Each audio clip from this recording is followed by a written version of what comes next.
Cyrus the Great conquers Babylon, Chapter 5, The Rebirth of the Jews. Amidst the chaos, Nabonidus, accompanied by a contingent, returned to Babylon through the eastern gate.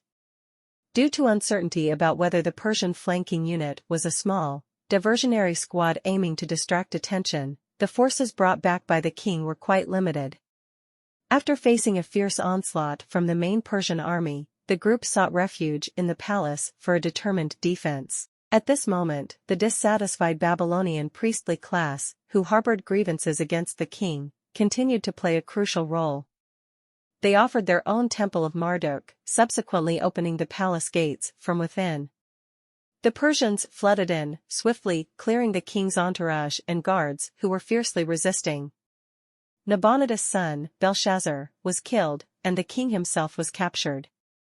Thus, the once flourishing Neo-Babylonian Empire came to an end. After Cyrus captured Babylon, he quickly reached an agreement with the city's priests and reinstated Marduk, the main deity whom Nabonidus had neglected for many years. As a gesture of gratitude, the priests declared Cyrus the messenger of the gods and the king of Babylon.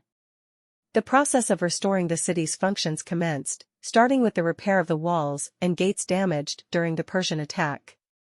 Funding for these endeavors came from the treasury left by Nabonidus, and the employed workers were locals from Babylon. Everything seemed to gradually return to the glorious days of the past. Later, in his capacity as the king of Babylon, Cyrus commanded the remaining Babylonian military forces to cease resistance. 3 weeks later, the troops entrenched in the northern front began surrendering. After disarming, they re-entered the city through the Ishtar Gate in the north. Meanwhile, Cyrus swiftly dispatched troops to various regions formerly controlled by Babylon, with a particular focus on Syria and the coastal regions of Lebanon.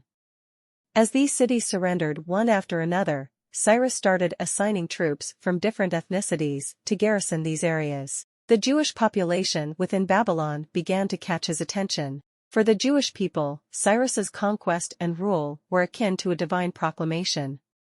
The oppressive Babylonian monarchy that had enslaved them was dismantled, and they became crucial players in the Persian-ruled empire.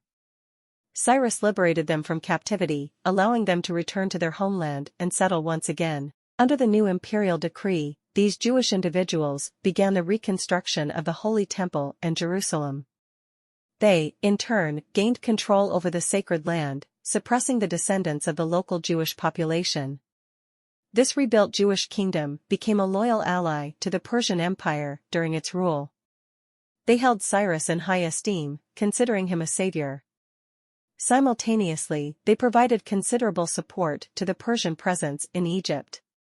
The biblical figure mentioned in the book of Ezra as King Cyrus is identified with the historical Cyrus the Great.